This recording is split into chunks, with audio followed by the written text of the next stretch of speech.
issue about social stigma that is related to what I've just said about the micro-initials. And this will be done through, mainly through a specific approach, a semiotic approach, that one that characterizes Agildas, Julian Reina's narratology. We add advertisements by Benetton, an Italian famous brand of clothes. And then also to Paris subway travelers. If we have time, hopefully I will also talk about a very short joke and tennis as another example of... So, some definitions. Most straightforward definition, the weirdest definition we can find of semiotics. Both of them have some problems. That is to say, the first one is too general. The second one might be a tad bit obscure. Because semiotics as the science of signs doesn't tell you that much. It is something that is a style in sign. The other definition by Umberto Eco is very smart to what we will say, at three different levels to what we will say. Semiotics is the discipline studying everything which can be used in order to lie.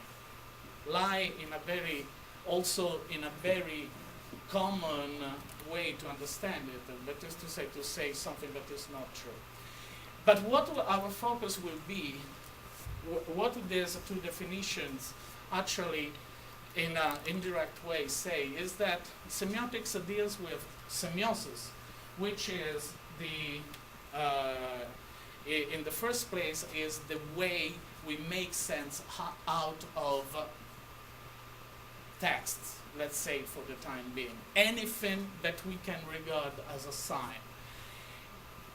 But clearly, if we say so, it would be just an interpretive semiotics. That is to say, we look at text and we make sense out of those. But semiosis can be regarded also in a reversed way. That is to say, the process through which we create meaningful texts.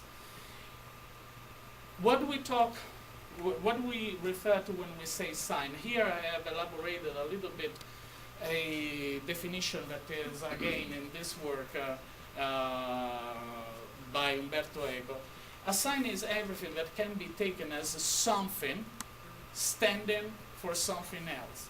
When I say chair, the sounds chair stand for this object, that object, or that object. It can stand for something else.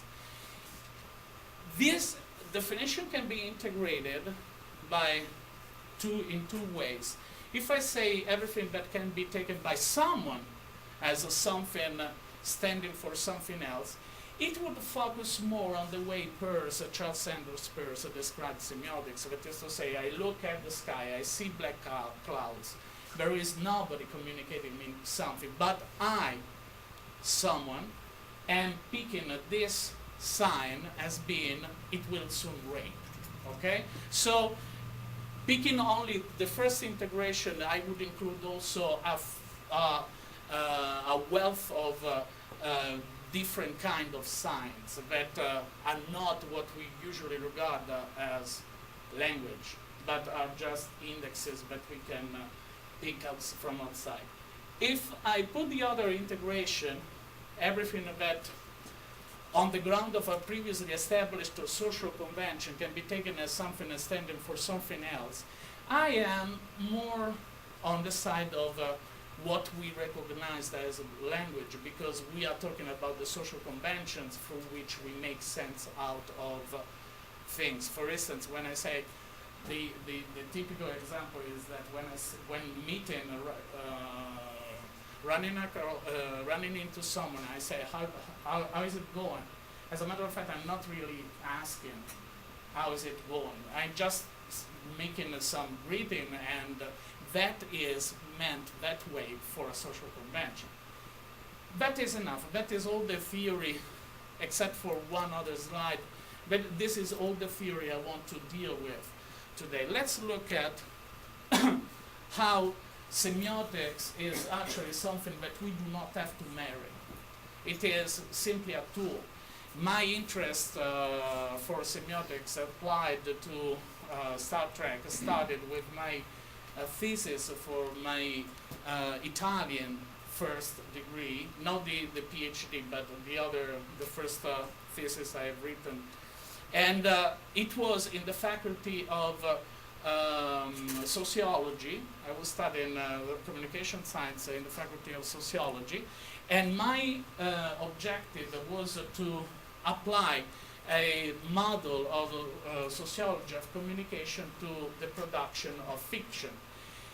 As a matter of fact, it could be very far, it is very far from what I will say from the next slide.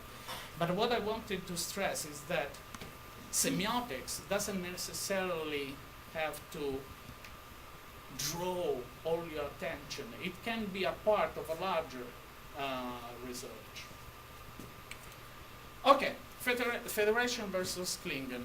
This is actually a rather elaborated version of the Klingon Birds of Prey, because in the original series, their ship was very simplified, stylized. It wasn't so elaborated, but it gives you the idea of a starship that is oblong, as opposed to the starship, to the Enterprise, which is mainly round-shaped.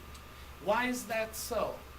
One possibility, one hypothesis could be that probably since the first production of this series was at the beginning of, in the middle of the 60s, the people who worked with Gene Roddenberry were actually thinking of the flying saucers that characterized so much of our imagery about science fiction.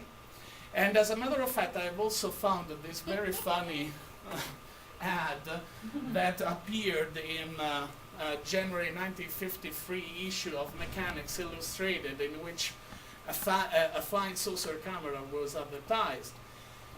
But we might question, why a flying saucer, which typically, in all the science fiction, in all the space opera of that time, was the vehicle of enemies, of bad guys, the aliens, should be used as a shape to shape the most important starship of the Federation, a representative of a human being. Well, maybe what happened was that there was a different semiosis on that. There was something that could refer to the flying saucers. But then it started having a completely different meaning. My hypothesis, which is also the hypothesis that I stated in the thesis, this is the last theoretical slide, but I needed to introduce you to a couple of terms of gray mass semiotics. My hypothesis is that Star Trek, the original series of narration, is based on the opposition inside-outside. How is it possible to state something like that without using the whole host of terminology that gray mass comes up with to describe this generative trajectory of meaning, except for these four terms? Let's think of this. Let's suppose that at the very first step of our semiosis, of our generation of meaning, we take two categories, such as inside versus outside, that are the opposition that I am arguing is at the basis, at the very basis of every episode of Star Trek: The Original Series.